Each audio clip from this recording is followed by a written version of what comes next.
आपल्या युट्यूबच्या चॅनलला मी आता लाईव्ह प्रूफ तुम्हाला दाखवतोय. या लाईव्ह प्रूफ दाखवण्याचं कारण हा मुद्दा मी का मुद्दा उचलून धरला, टार्गेटचा मुद्दा का धरला, की महिन्यात 50,000 का कमवायचे, हे सगळे प्रश्न मी आज तुम्हाला सगळे प्रश्न तुमचे सोडवणार आहे. की कोणाच्या मनामध्ये किती प्रश्न आहेत, कोणाला काय वाटतंय की नेमकं उगाच काय चाललंय, हा का खेळ लावलाय. तर झालं असं की एकदम 40 ते 50 वयाचे दोन उच्च शिक्षित माणसं आहेत.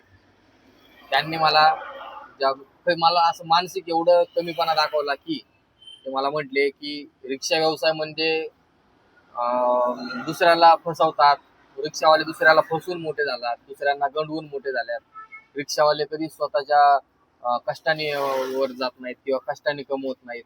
रिक्षावाल्यांची खासियत आहे की काय म्हणतात ना, 100चे 200 सांगून कमवायचे, आरेवारीची भाषा वापरून जगायचं, किंवा जो रेट आहे त्या रेटच्या डबल पैसे सांगून लोकांकडनं कमवायचे.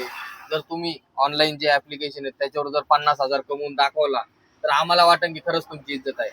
आणि तुमची काही इज्जत नाहीये, तुम्ही 100चे 200 करता, लोकांना फसवता. त्यामुळे आपल्याला असं वाटलं की कुठंतरी रिक्षावाल्याची इज्जत चालली, किंवा मी स्वतः चालवतोय, मी 4 वर्ष झाले रिक्षा चालवतोय, मला वाटायला लागलं की आपली पण इज्जत चालली इथं.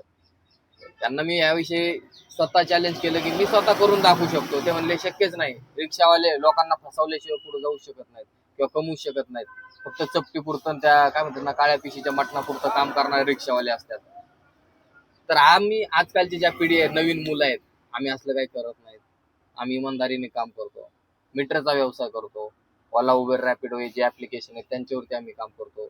मी त्यांना चॅलेंज दिलं.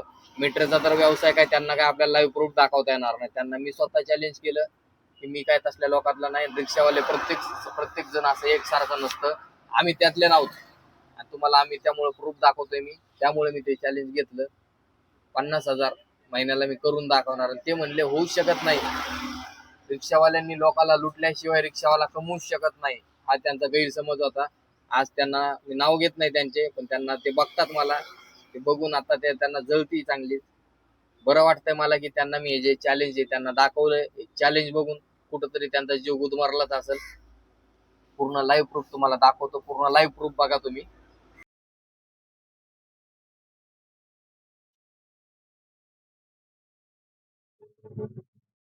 तर मित्रांनो, आपण महिना 50,000 चॅलेंजचं टार्गेट पूर्ण केले. आपण सुरुवात करूया. 24, 25, 26, 27, 28, 29 6 दिवसाचा आपला 8,188 रुपये झाले. 30 तारखेला आपण सुट्टी घेतली होती. 8,000 8च टाकूया. आणि 17, 18, 19, 20, 21, 22, 23 11,960 रुपये आपण एका हप्त्याचं काढलं. 11,960 रुपये. त्यानंतर 10, 11, 12, 13, 14, 15, 16 12,600 रुपये आपण त्या हप्त्यामध्ये काढले.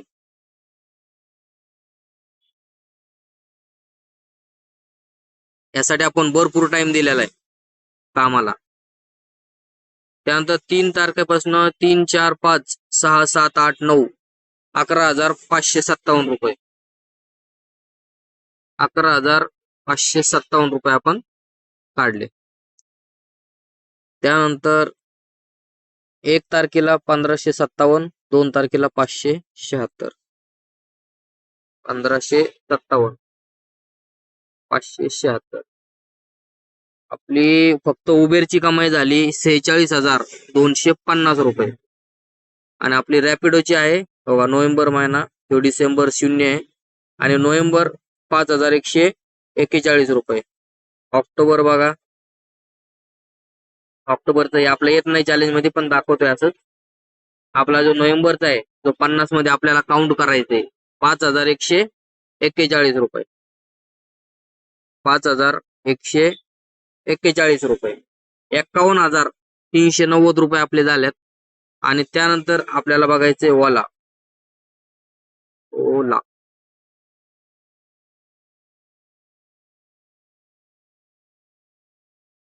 तर ओलाला आपण एवढं करत नाहोत, तरी पण आपली ओलाची आहे कमाई.